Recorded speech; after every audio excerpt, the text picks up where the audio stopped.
कोटि का तप हो, है ना, उस कोटि का तप हो। जब गरुण जी को प्रकट किया तो 10,000 वर्ष तक ब्रह्मचर्य रह करके दोनों, जो विनता जी और कश्यप जी, विनता जी माता हैं गरुण जी की, तो उन्होंने ब्रह्मचर्य रह के दोनों 10,000 वर्ष तक भगवान की आराधना की। तब उनसे भगवान के वाहन गरुड़ जी का प्रादुर्भाव हुआ। तो अपनी तो आयु ही 70-80 वर्ष की है नहीं? तो इसमें इतना पवित्र आचरण, ब्रह्मचर्य। अब आजकल तो नए बच्चे देखो किस हालत में जा रहे हैं, वो बॉयफ्रेंड गर्लफ्रेंड, इसमें तो मतलब हृदय ही दूषित होता जा रहा है हमारी समाज का। क्योंकि हम जो चिंतन करते हैं, जो क्रियाएं करते हैं, उसी का प्रभाव होता है। आज ये बॉयफ्रेंड ब्रेकअप, 10 दिन बाद दूसरा बॉयफ्रेंड ब्रेकअप, ये क्या है?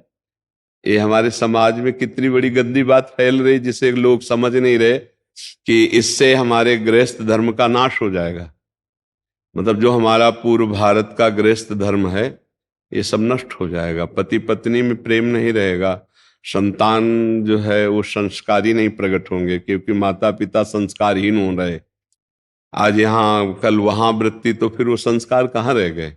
तो आप जो प्रश्न कर रहे हैं, तो बड़ा दुर्लभ विषय ये है कि संयम में रह पाना और साधना करना, वो तभी हो सकता है भाई। पूरी बिल्डिंग तभी सही बनेगी जब उसकी नींव मजबूत हो। हमारे समाज की नींव बिगड़ती चली जाए। हमारे समाज की नींव है ये बच्चे, जो छोटे छोटे बच्चे हैं, 12, 13, 14, 18, 20, ये हमारे राष्ट्र की नींव है, ये हमारे समाज की नींव है। अब इसी में व्यसन और व्यभिचार और प्रमाद स्थितियां वाली, बड़े बड़े आईपैड, मोबाइल, लैपटॉप वाला जमाना, जो चाहो देख लो, जो चाहो, तो बड़ा कठिन है। बहुत असंभव सा समझो, असंभव सा समझो कि ऐसी साधना करके ऐसा, बड़ा कठिन है। बड़ा नहीं, बातें तो करना सहज है, लेकिन रहना बहुत कठिन है, असंभव सा है। पर अगर कोई ऐसा करे तो ऐसा भी हो सकता है। क्योंकि अगर ऐसा ना होता तो बड़े बड़े संत महात्मा किसी के बेटे ही हैं, किसी से पैदा ही होते नहीं। मतलब जितने बड़े बड़े परमहंस, बड़े बड़े महात्मा हैं आज भी, ऐसा नहीं, आज भी बहुत अच्छी स्थिति को प्राप्त, वो भी किसी माता पिता से ही तो पैदा हुई। उन माता पिता ने तो साधन किया ही होगा, तभी तो ऐसा होता है। तो क्या होता है? संस्कार होते हैं। जब तक भगवत मार्ग का संस्कार नहीं होगा तब तक बनता नहीं। तो ये देखा, बड़े ही सदाचारी, बड़े ही पवित्र, तो वैसी संतान उत्पन्न होती है जैसा वातावरण होता है, जैसा माता पिता का संस्कार होता है।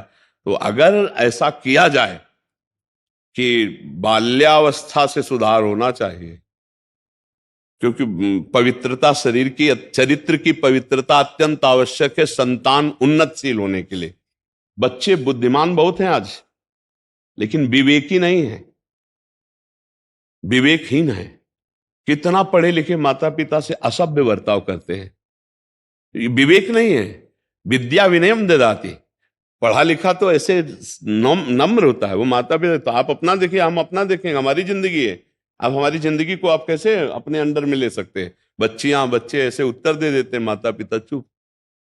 ये असभ्यता कहां से आई? अपवित्रता से, चरित्रहीनता से असभ्यता जागृत हो गई, क्रूरता जागृत हो गई।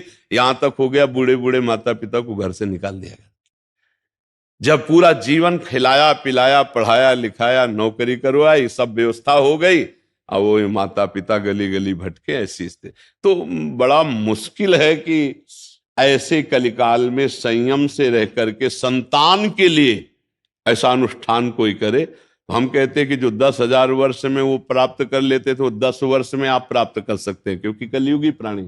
पर 10 वर्ष ब्रह्मचर्य रह जाए, पति पत्नी रहते हुए 10 वर्ष, गुरु कृपा से तो सब हो सकता है, भगवत कृपा से हो सकता है।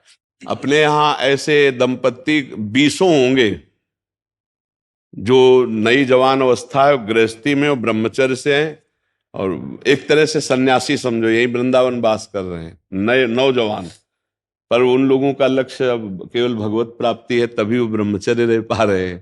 तो ऐसा नहीं कि ना हो, पर गृहस्थी में रह के 10 वर्ष कोई ब्रह्मचर्य और नाम जप, और भावना है कि 10 वर्ष के बाद हमको उत्तम संतान प्राप्त हो, धैर्य पूर्वक रह जाए, बड़ा कठिन है नहीं? पर अगर तप किया जाए तो दुर्लभ कुछ नहीं है। तपस्या से, ब्रह्मचर्य से, भगवान के भजन से सब कुछ प्राप्त हो सकता है। बुरे प्रारब्धों को मिटाने के लिए ही तो मानव देह मिला है। हम कोई पशु थोड़ी कि जो हमारा प्रारब्ध वही हम भोगते रहेंगे। हम भजन के द्वारा, तपस्या के द्वारा नया प्रारब्ध निर्माण करेंगे। ये बात समझ लो, सब कुछ किया जा सकता है, असंभव को संभव किया जा सकता है।